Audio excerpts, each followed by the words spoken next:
TI CAD-cast will cover SolidWorks Plastics, the basics. I'm Enrique Garcia. Today's topics include an overview of plastics and its product offerings, preparing your 3D model for plastics, a plastic study setup, and understanding your results. So what is SolidWorks Plastics exactly? SolidWorks Plastics is a tool to help you enhance and optimize your models and mold designs for manufacturability.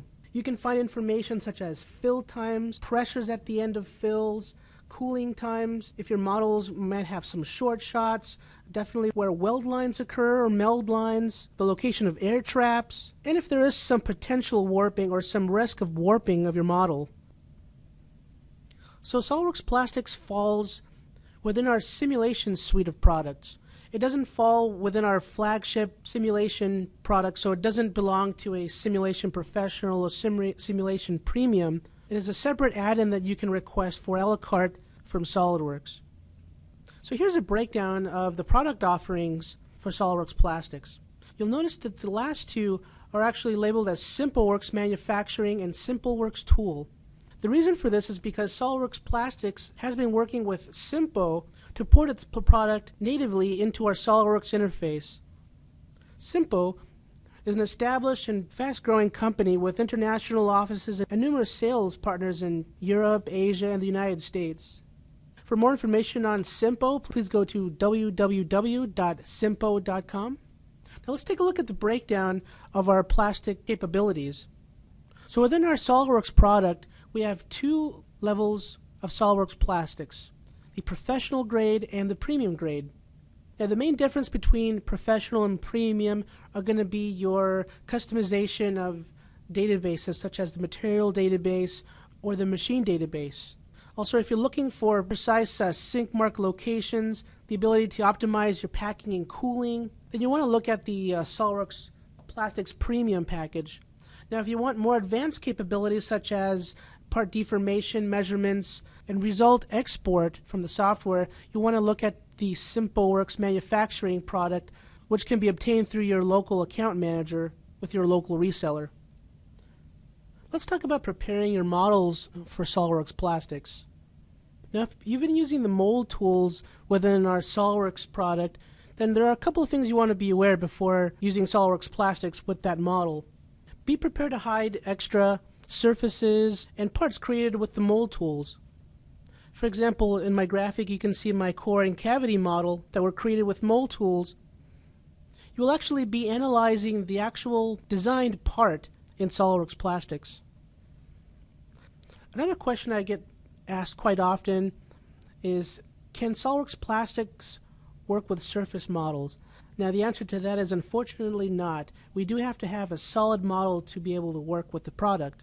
Now you can use many different surface techniques to generate and knit your surface models to create a solid within SolidWorks. Please look at your surfacing tutorials within SolidWorks for more information. Another common situation we see with plastics users is when we're importing geometry from other CAD softwares. We always have the risk of having translation error, hence having small gaps or holes in our designs, causing us to have more than one solid body or surface representation instead of solid representation. Be sure to use your import diagnostics tool included in SolidWorks to heal and repair issues with translation error. Also, be prepared to use any surfacing techniques to do the same. One last thing I want to point out with our SolidWorks models when working with plastics is that if you're working with multi-solid bodies, such as making a mold with many different instances, you may get this yellow message located over to the right of your screen. That message refers to working with an automatic mesh, which we will cover in a couple minutes. So if you see this message, please follow our workflow that we're going to show in the next couple of minutes to avoid this message. And be assured that you can work with multiple solid bodies with SolidWorks Plastics as long as you employ the proper runner design. So today's main goal is to do a run-through and go over a basic workflow of what you would expect to do when using SolidWorks Plastics. Let's open up a model here. And the first thing I want you to make note of is the seamless transition between SolidWorks CAD and SolidWorks Plastics. You'll notice at the very top of our design tree we have our set of tabs, and the only change when you have SolidWorks Plastics is really the presence of two additional tabs, one above the design tree and one in the command manager. To turn on SolidWorks Plastics, you simply go into the add-ins window and checkbox the product. So the first thing you want to do after you've prepared your model for a plastic study is to go in and discretize your model. To do this, it's very similar to a SolidWorks simulation. We do this by applying a mesh. This is the first step within our workflow for plastics. Now you have two choices. One is a solid mesh and one is a shell mesh. Now depending on your geometry and your expertise in the field, we can use a solid mesher or a shell mesher. For this model's geometry, we're going to be using the shell mesh. Simply right-click on the shell folder. Now we can do one of two things. We can do the auto mesh or a manual mesh. If you go the auto mesh route, you are limited to one solid body. Let us do the manual mesh, and we're going to get the mesh property manager to show up on our left-hand side. The following property manager lets us know that we have one solid body that we're going to be working with. Click on the next icon. Now we can specify the triangle size, or what's called a mesh size in other simulation tools. We're going to be picking somewhere along a triangle size of 5 units. We also have the ability to set local mesh refinements for our models in case we have little fins or features in our design that are significantly thinner than the global size of the model. Next, we're going to click the mesh button and let the software apply our mesh.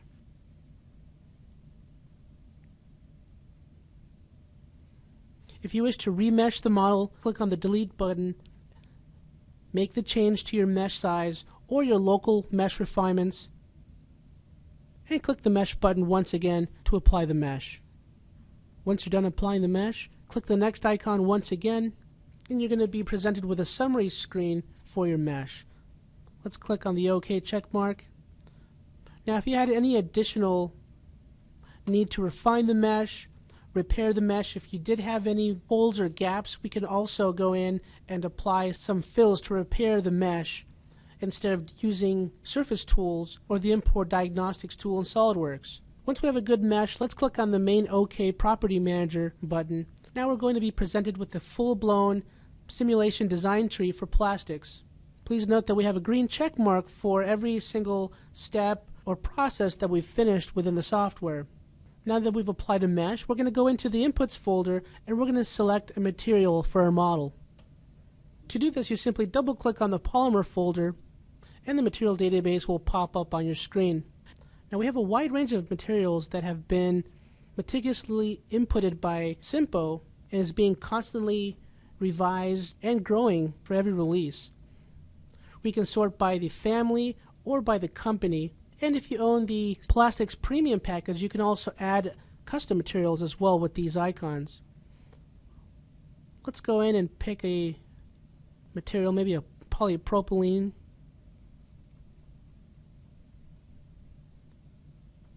For our study, let's choose maybe this flavor, polypropylene. Once we click OK, it will update our design tree over on the left-hand side with a green check mark.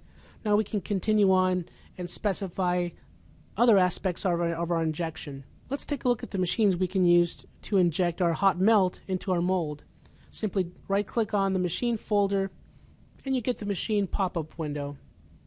Now depending on which version of the product you've bought, you'll have the ability to choose very specific machines from our database and create custom machines. Now this ability is included with Plastics Premium. If you purchase Plastics Professional, you only get 3 options: a small machine, medium, and a large machine. Once you've chosen the machine that you'd like to use, click OK. And now let's look at our Processes folder. We have 2 options. Again, if you have SolidWorks Premium, you get the ability to include the pack section of the cycle. If you have Plastics Professional, you only get the ability to analyze the flow portion of our cycle. Let's go in and double click on our flow settings. Now we can override this and we can change the filling time per cycle, the hot melt temperature, and our average mold temperature. This mold temperature represents your molds being used consistently, reaching a steady state temperature where time is not a factor in fluctuation of the temperature. Under the advanced section, we have the ability to specify and change our flow properties. If I click on the profile icon, I can go in here and change my flow rate as a function of injection time within this graph. I can either move and manipulate, or I can change these values from my table section over to the right. Also, we have the ability to enter a fiber percentage either by weight or volume. Co-injection. Co-injection will let you have another insertion point and will allow you to choose a different melt temperature than the global temperature. And mold temperature profile will let you go in and specify a change in your mold temperature as a function of time as well, with a very similar interface as our flow settings.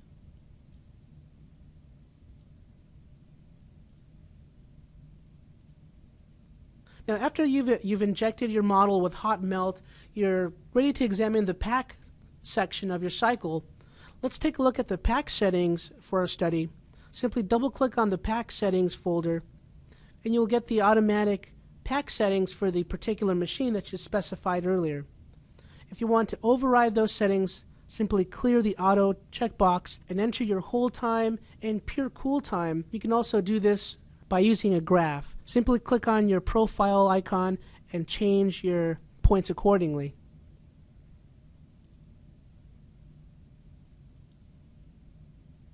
Once you are done specifying your pack settings, you're ready to choose your gate selection locations.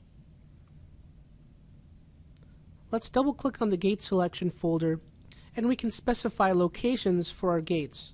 There is an unlimited amount of locations we can choose for gates. Now, one of the great benefits of using the SolidWorks Plastics tool is that we have the ability to have an automatic gate selection in case you run into a situation where you'd like a second opinion on where to put your gate location. To activate the Auto Gates tool, you simply click on the Add Gates Automatically icon. When you right-click, you choose the number of gates that you would like to add to your model. In this case, we'll choose 2.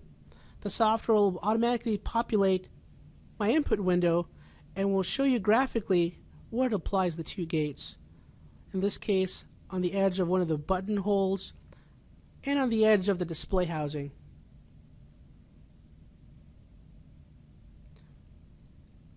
If you would like to add an additional gate, you simply select the location of your choice and click on the Add Gate icon to populate the location to the input selection. If you'd like to remove the location, you simply highlight the location and click on the Remove or Delete Gate icon.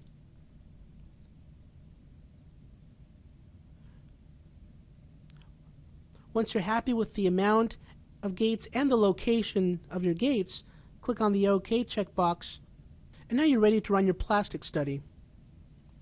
Now, if you have Plastics Professional, you will only be able to run a flow of your model, which is basically hot melt injection into your mold. If you have Plastics Premium, you'll be able to do the flow and pack. Both are executed exactly the same. Simply right-click or double-click on the folder, and your analysis manager will pop up and will begin to test your model virtually with SolidWorks Plastics.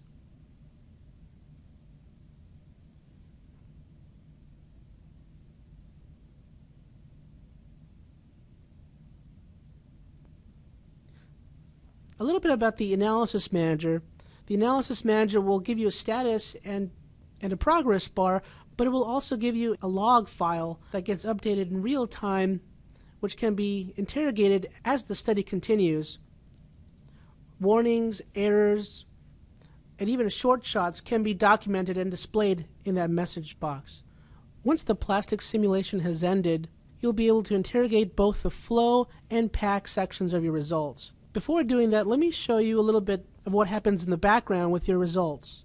If I open the location of my SolidWorks file with Windows Explorer, you're going to notice a new folder with the same name as the part file that was interrogated. This file contains all of the results and setup information needed to run the plastic simulation. This folder is parametrically linked to that SolidWorks file, but is easily broken. If I were to go in and move this to a different location, the study setup and results will be removed from the part file. Please make sure when managing these two files that you keep them together for future interrogation of your results.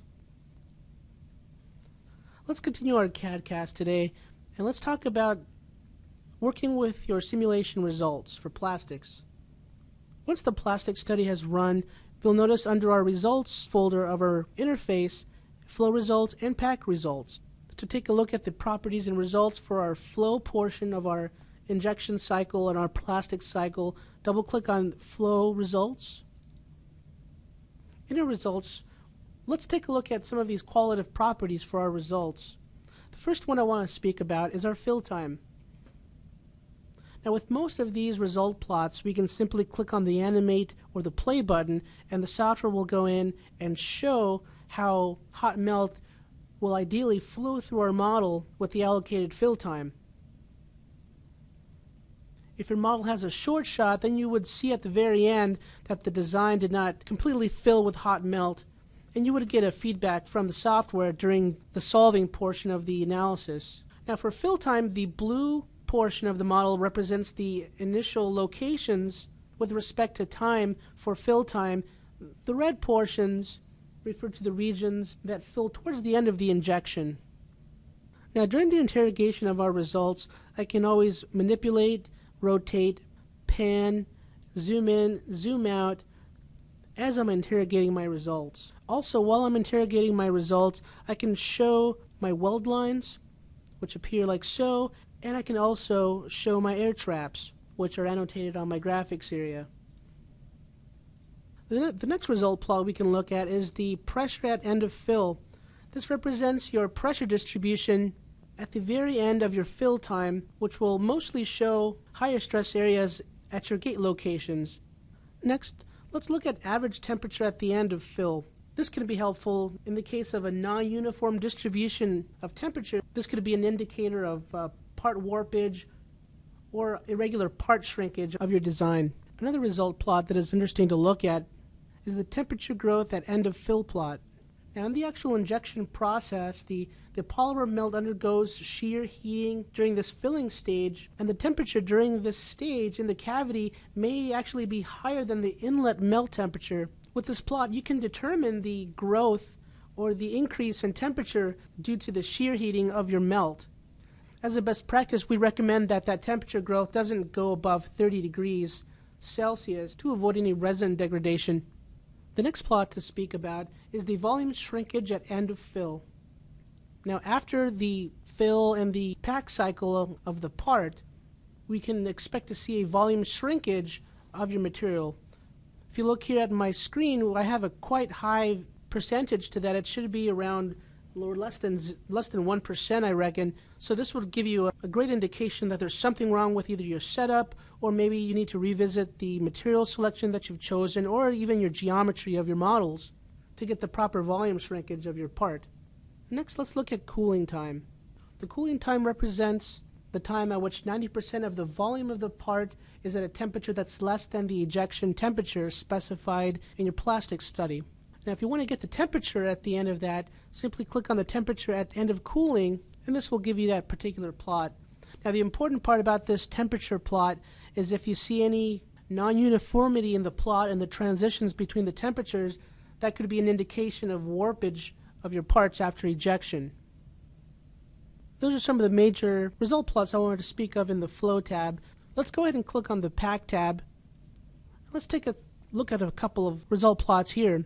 Let's take a look at central temperature at end of packing. This particular plot could allow us to shave seconds or even fractions of a second to a complete cycle to save time on production just by gaining some insight on the temperature during ejection. Next, let's talk about shear stress at the end of packing. Shear stress represents the stress on the surfaces of your model, or actually of the whole part at the end of the fill. Generally, for this plot, you want to avoid high shear stresses just because they're going to introduce a tensile strength to your surfaces, and this could cause some warping. Hence, high shear stress should be avoided. In the case of this model, we see a shear stress at the end of packing of 0.33 megapascals. Let's take a look at volume shrinkage at the end of packing. Again, something that you would like to minimize as much as possible can be easily checked within our results plots. The next set of plots shows your temperatures after the pack cycle, again to help shave down the cycle time required for each new instance of injection molding, for each new instance of your injected parts. Once again, the best practice here is to look for any non-uniform or unevenly distributed temperatures to indicate locations of warpage. The next major way of displaying result data in SolidWorks Plastics is by using the XY plot. Let's go into the results folder and double click on the XY plot folder. We're going to see a manifestation of our plot at the very bottom of our graphics area. Now we can interrogate our results both globally and locally on a node-to-node basis. Let's take a look at our global results. If I click on one of the following 5 categories, I can get information on my flow and pack portions of my cycle. For example, let's take a look at the mass inlet pressure of my flow and pack. Same goes for inlet flow rate. Now all of this information can be exported via Excel spreadsheet and used in another software. Next, let's look at local results. For local results, you do have to specify a node or a point on your model for your results. In this case, we picked the following point. If you wanted something a little more interesting, or a location that was more interesting for your results, simply delete the point from the input box and select a new location. The software will click and choose the node that is closest to your selection based off of your mesh. The finer your mesh was initially, the closer you're going to get to the exact location you'd want to pursue. Once you designate the point of interest, click to add and populate that into our input selection box. And now choose the graph that you want to show based off of the node. In this case, let's look at node pressure as a function of time during our whole cycle. So with the knowledge that you've gained by interrogating qualitatively with our result plots and quantitatively from our XY plots, you can gain much insight and prevent future revisions or reworking of your molds just by doing a quick plastics study. So not only can you interrogate fill times, cooling temperatures, stresses, but also we've noticed that you can go in and detect things such as air traps, short shots, gate locations, maximizing these locations. Other capabilities of the software that are more advanced that we can get into later are runner balancing, so we have hot melt reaching the far corners of our mold at the same time, analyzing gate freeze, and optimizing cooling time. These are all topics that we can get into at later CAD-casts. So please stay tuned, and thank you for viewing this Digital Dimensions CAD-cast. Please visit us at www.ddicast.com.